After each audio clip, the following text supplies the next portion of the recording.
അപ്പോൾ സ്വദേശി ഷോപ്പ് രാവിലെ തന്നെ തുറന്നു കേട്ടോ. അപ്പോൾ രാവിലെ ഇഡ്ഡലി അപ്പം പുട്ട സാധനങ്ങളൊക്കെയായി. ഇതുണ്ടോ നല്ല ആവി പറക്കുന്ന ഇഡ്ഡലി. എല്ലാം ഇഡ്ഡലിയാണ് രാവിലെ തന്നെ വെന്തത്. ദോശയെല്ലാം വെന്തു.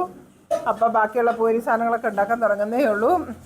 അപ്പോൾ അതേ പപ്പായും മോനും കൂടെ ഇവിടെ ദോശ വേണമെന്നും പറഞ്ഞൊക്കെ ഓടി വന്ന് നിൽപ്പുണ്ട്. അവർ ദോശ തിന്നാൻ പോകുന്ന ഭാഗമാട്ടോ. ഇനി രാവിലെ തന്നെ കുഞ്ഞിക്കൊച്ച് ദോശ തിന്നാൻ അടിപൊളിയാന്നൊക്കെ പറഞ്ഞ് വന്നിട്ടുണ്ട്.